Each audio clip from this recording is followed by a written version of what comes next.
Sabemos que atualmente uma das principais preocupações da sociedade é com a garantia da sobrevivência humana no planeta Terra. Essa garantia se dá somente com o equilíbrio ambiental, com a harmonia do homem com a natureza. A natureza oferece recursos naturais renováveis e não renováveis para suprir as nossas necessidades, mas estes devem ser utilizados de forma cautelar e com muita responsabilidade. Hoje abordarei o tema Introdução à Permacultura, baseado no resumo dos conceitos e princípios apresentados no livro Permacultura, Princípios e Caminhos além da Sustentabilidade, de David Holmgren, cofundador do conceito de permacultura. O termo permacultura deriva das palavras permanente e agricultura. A expressão surgiu na Austrália na década de 70, quando Bill Mollison e David Holmgren desenvolveram inicialmente o que foi chamado de um sistema agricultural sustentável, baseado na policultura de árvores perenes, arbustos, ervas, vegetais, fungos e tubérculos. Ao longo dos anos, ela passou a ser compreendida como cultura permanente, pois passou a abranger uma série de conhecimentos originários de diversas áreas científicas, indo muito além da agricultura. Os princípios da técnica foram buscados nas sociedades indígenas e nas tradições espirituais, destacando o respeito com o meio ambiente dentro da própria comunidade, respeitando o que a natureza oferece. A ciência da permacultura está intimamente relacionada a alguns princípios, e entendê-los é fundamental para que se possa compreender o caráter sistêmico dessa ciência. Esses princípios podem ser divididos em princípios éticos e princípios de design. Dessa forma, os 3 princípios éticos que fornecem embasamento para qualquer reflexão em permacultura são: cuidado com a terra. Isto significa uma atuação humana que conserve a vida no planeta em seu equilíbrio natural, se respeitando todos os elementos deste macrosistema, incluindo-se o cuidado com os não vivos, como ar, água, solo, etc. Trabalhando com e não contra a natureza, possibilitando um aumento dos recursos que geram a vida. Isto significa, inevitavelmente, uma mudança nos padrões de consumo das sociedades contemporâneas. Cuidado com as pessoas. Este está intrínseco ao primeiro, já que os seres humanos são apenas mais uma espécie que habita o planeta Terra. Porém, para que o cuidado com o planeta esteja garantido, deve-se assegurar simultaneamente o bem-estar humano, pois se este for atingido de forma harmônica com o ambiente, não mais será necessária a intervenção impactante que hoje exercemos para vivermos neste grande organismo Terra. Distribuição dos excedentes. Um dos maiores problemas que hoje aflige os habitantes da Terra continua sendo a fome. Enquanto houver um sistema que se utilize da miséria de uma maioria para a manutenção da riqueza de uma minoria, não se pode haver uma expectativa de sustentabilidade. Um sistema ideal gera alimento, energia, uso do tempo e dinheiro suficiente para se sustentar e ainda poder distribuir os excedentes. Agora veremos 12 princípios de design que foram desenvolvidos ao longo de mais de 2 décadas e publicados em 2002 por David Holmgren. Princípio 1. Observe e interaja. Observe o ambiente e experimente interagir com o mesmo. Por exemplo, algumas plantas que podem ser consideradas como pragas podem ser indicadores de falta ou excesso de algum nutriente no solo. Em vez de focar o trabalho na retirada dessas plantas, ou pior ainda, no uso de herbicidas, pode-se tentar corrigir o solo com composto ou algum pó de rocha. Uma solução mais saudável para quem planta e para quem come. Princípio 2.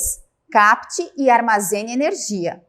A permacultura considera que a sociedade precisa partir para um modo de produção de baixo consumo energético. É necessário entender como a natureza capta e armazena energia para poder reconstruir o capital natural energético e pensar no seu uso apropriado.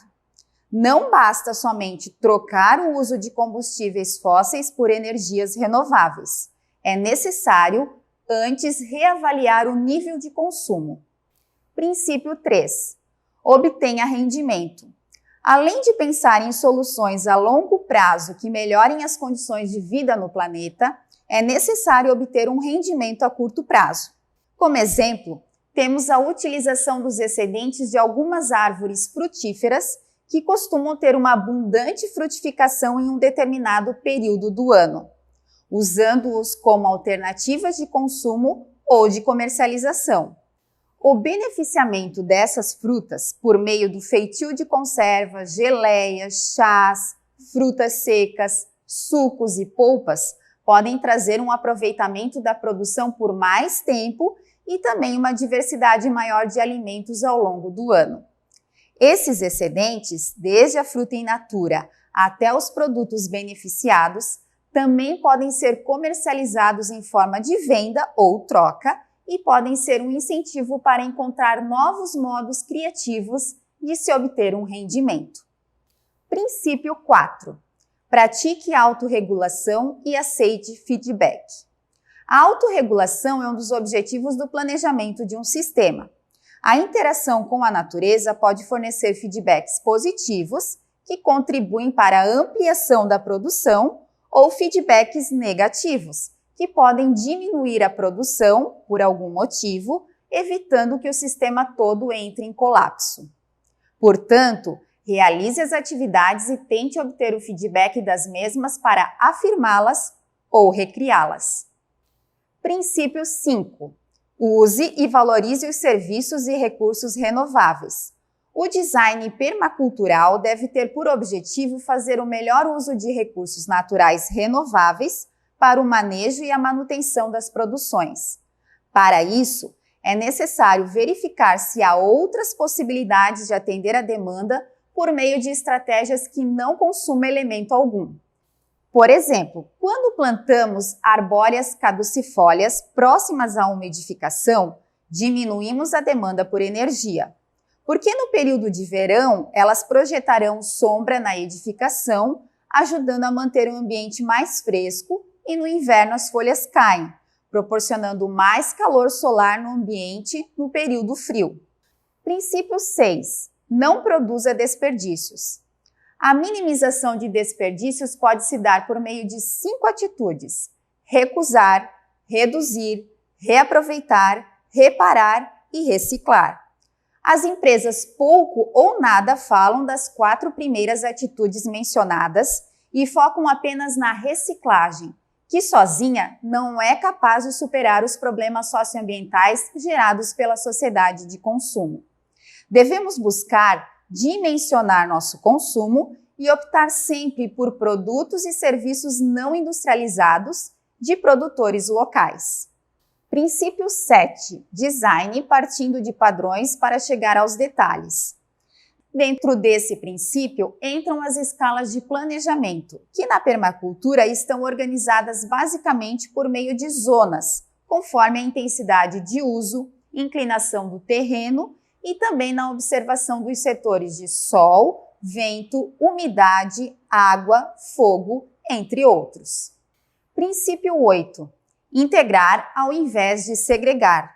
Um dos grandes exemplos que pode ser utilizado para esse princípio é o uso da criação de galinhas dentro de um sistema agroflorestal, onde a ave pode viver livremente e tem alimento disponível em abundância, bem como fornece adubação do solo por meio do seu esterco. Princípio 9. Use soluções pequenas e lentas. Esse princípio pode ser aplicado em escala local e regional, quando, por exemplo, o comércio é voltado à produção local de pequenos produtores, que demandem menos deslocamento e velocidade no transporte. Princípio 10. Use e valorize a diversidade. Já se conhece as consequências que têm as monoculturas induzidas pelos seres humanos, seja em nível de saúde, em decorrência da baixa variabilidade de nutrientes na dieta alimentar e o alto nível de agrotóxicos, seja em nível de relações entre povos, com guerras e atos violentos que trazem uma imposição de uma cultura sobre outra, principalmente por questões de poder nos territórios. Somente através de um caminho que aceite e proporcione a diversidade é que se pode garantir segurança alimentar e harmonia nas populações humanas. Princípio 11. Use as bordas e valorize os elementos marginais. Este princípio funciona com base na premissa de que o valor e a contribuição das bordas e os aspectos marginais e invisíveis de qualquer sistema deveriam não apenas ser reconhecidos e preservados, mas que a ampliação desses aspectos pode aumentar a estabilidade e a produtividade do sistema. Princípio 12. Use criatividade e responda às mudanças. Alguns fatores que estão fora de previsão podem influenciar em resultados não esperados. Por isso, a criatividade se faz necessária para conseguir superar mudanças inesperadas. Agora veremos o planejamento da permacultura a partir de setores que diz respeito a todas as energias externas do terreno.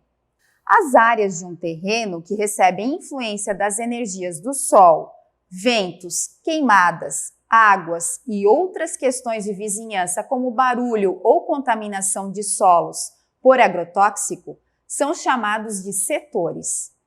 O planejamento por setores é complementado com o planejamento por zonas. As zonas dizem respeito às energias internas do sistema, principalmente em relação ao trabalho humano e à movimentação de água e nutrientes. Podemos alcançar a maior eficiência energética possível colocando aqueles elementos que necessitam de maior atenção humana mais próximos à casa. Aqueles que podem ser mantidos com pouco ou nenhum manejo ficarão mais longe. Podemos definir, então, as 6 zonas básicas de um sistema permacultural como: Zona 0. É a casa, o centro do sistema, a partir do qual iniciamos o nosso trabalho, pondo a casa em ordem. Zona 1. Compreende a área mais próxima da casa que visitaremos diariamente e onde colocamos os elementos que necessitam cuidado diário: a horta, as ervas culinárias, alguns animais de pequeno porte e árvores frutíferas de uso frequente. Zona 2. Um pouco mais distante da casa, a Zona 2 envolve aqueles elementos que necessitam de manejo frequente sem a intensidade da Zona 1. Algumas frutíferas de médio porte, galinhas e tanques pequenos de aquicultura poderão fazer parte desta zona, bem como outros animais menores, patos, gansos, pombos, coelhos, codornas, etc. Essa área oferece proteção à Zona 1. Zona 3. Já mais distante da casa, poderemos nela incluir as culturas com fins comerciais, que ocupam mais espaço e não necessitam de manejo diário.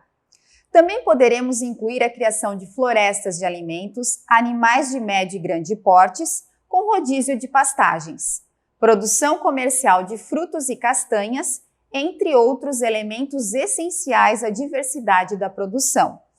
Zona 4.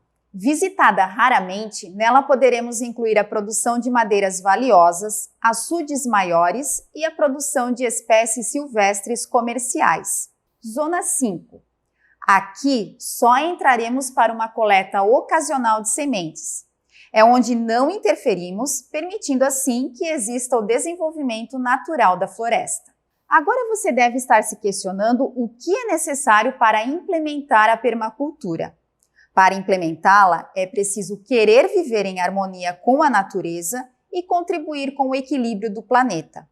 É uma transição pessoal do emprego formal, geralmente urbano, para uma vida autossuficiente, autodependente e autoempregada. Estamos chegando ao fim. Essa palestra nos mostrou um novo modo de vida, um estilo com preocupações sociais e ambientais. Muito obrigada pela sua atenção. Até a próxima!